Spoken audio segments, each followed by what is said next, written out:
Welcome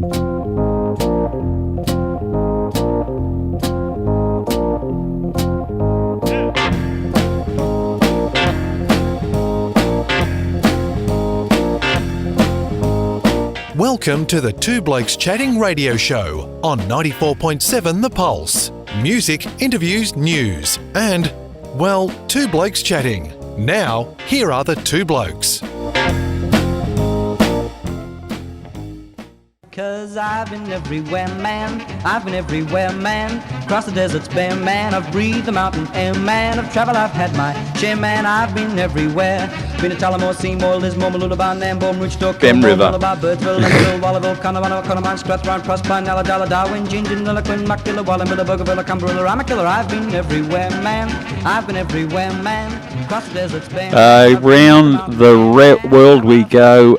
Regional Roundup. We love this segment, and for the first time, I think it's fair to say, no, not the first, second or third.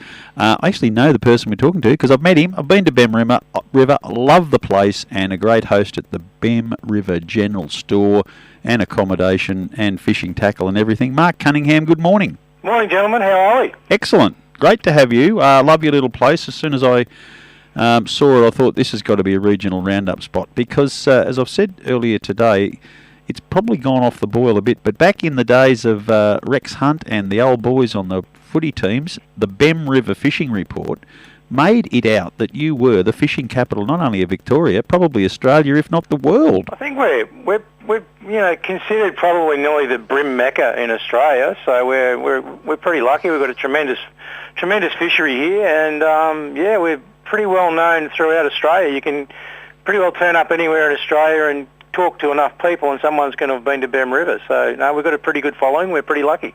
And what I like about the place, it's not necessarily a pristine fishing village as you get in some places. I mean, you are the only retail outlet, if you like. You get the newspapers, your fishing tackle, bits and pieces to eat. You get a very nice ice cream.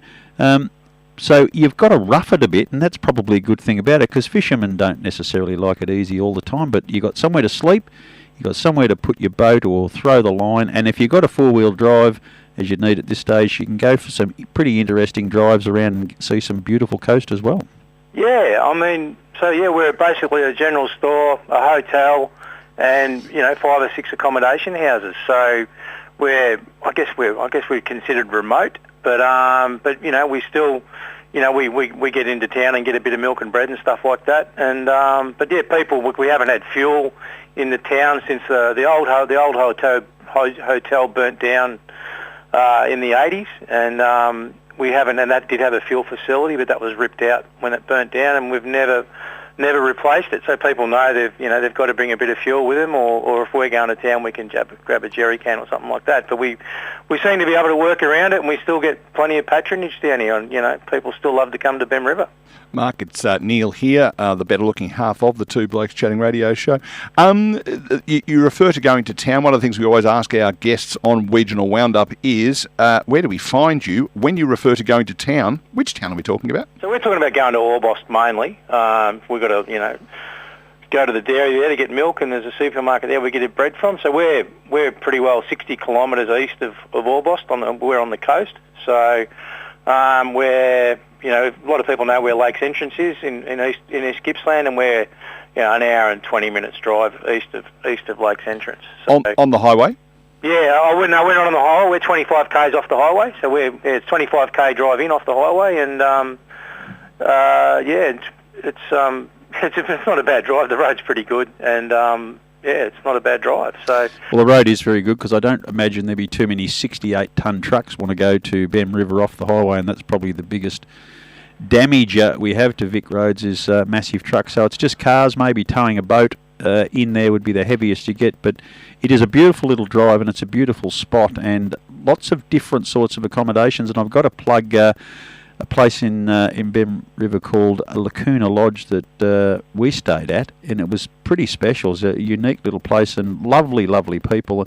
And I got the impression that that's typical of the 60-odd of you that live there permanently. You're just really nice, welcoming folk, and it's a pleasure to go and visit for that reason. Yeah, Lacuna Cottage is it's a lovely little spot, and they got magnificent gardens. Paul and Karen are real gardeners, and They got a great garden around there, and it's a nice, you got to stay in a nice little bit of accommodation. So, but yeah, no, we're a welcoming bunch here. I mean, we rely on tourism pretty well, and but the good thing is we get to deal with people on a good level. Most people who come here are on holidays and looking to have a good time, and hopefully we can help provide that. And yeah, like you said, there is all different levels of accommodation. There's a really good caravan park. They've got great amenities and good friendly people. And so you've got from non-powered sites to powered sites, and they've got some cabins as well. And then places like ours and the hotel and a couple of other accommodation houses around town that have got fully self-contained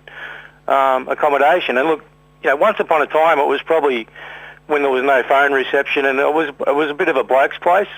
Blokes come away on fishing trips and whatever, and you didn't bring the wife, and the wives didn't really want to come anyway. But over the years, I think the standard of the accommodations picked up a bit. Everyone's sort of, a new ownership and whatever, and the standard of the accommodations improved a lot. And a lot of guys now will bring their wives back for a trip, and they love the peace and quiet. And we've got lovely beaches. We haven't got a real good road out to the beach at the moment because of the rain. But if you like peace and quiet and a bit of remoteness and some nice beaches, well, here's not the worst place to be.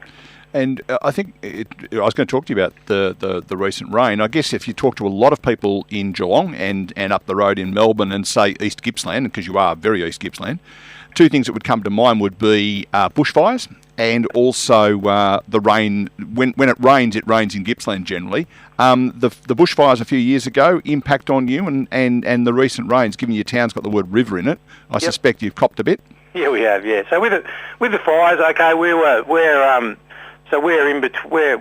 west of Malakuta, so that fire originated between us and Malakuta on there was a lightning strike on a pretty bad, hot, windy day with a westerly change, and that's what took that fire into Malakuta, and we all saw what happened in there, and it was pretty horrible. So we were lucky in that, okay, eventually that fire, the wind went the other way, and that fire blew back towards us, but we've got a lake in between our township and there, and we're very vulnerable from our western side, and the local CFA, in conjunction with parks and whatever, they got in and did some really good burning around us.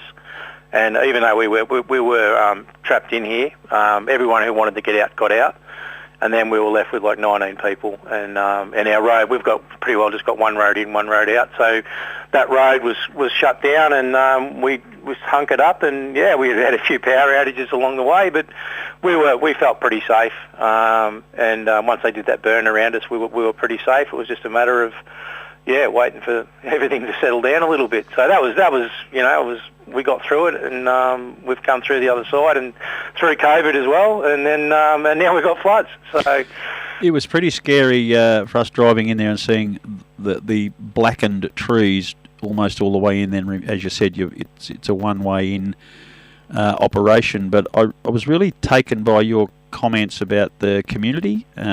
You talked to me about how you got through it, and I spoke to Paul, who was involved in the fire brigade, and the detail of management to keep everyone safe and happy. And I suppose that's one of the great joys. When you are 60 people in a slightly remote place, you really do need to work together, and that must have been a highlight. Oh, undoubtedly. And the way, it's a little CFA, and, there's not many members, and, the way everything was handled was, we couldn't have, felt more safer and, in tune.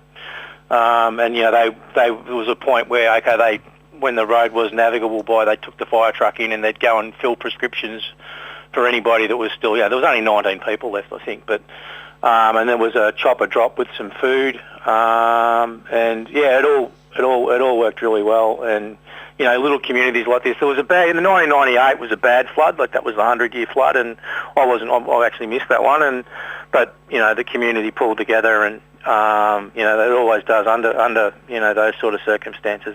Community's everything, and it really did pull together. So, we've had a few floods this year. We had a couple of days where we were cut off, couldn't get over a bit of flood water, so we had to deal with that. And we've just had ongoing water coming down the river. So, but we've only really had the couple of days we were cut off. So. Well, Mark, we are getting close to time. We've managed to get through our conversation without anyone coming in buying a milk or their newspaper. I appreciate your time on a Saturday morning. And for folks who are trying to get down there, go into the cleverly named Bemm River General Store. Must have taken a while to come up with that name. And say good day to Mark and tell him you heard about it on the Two Blokes Chatting radio show. Cool. It's actually Bemm River Bait and Tackle. So oh, there you go. See, Rob's telling us the right... And again... I'm going to put the emphasis on the tackle. It's all good, but yeah, we are a general. In regards from your mate Digi, he does still love you, and he will get to see you one day soon. He hopes. I don't believe it. I think I'm deleted. So anyway. No, he's coming down to see you. I'm not sure whether that's a threat or a promise. Yeah, no, he's having too much fun catching fish. I've seen the photo. Thanks, Mark. Good work, Mark. Thank you very much. Cheers. Bye-bye. Bye.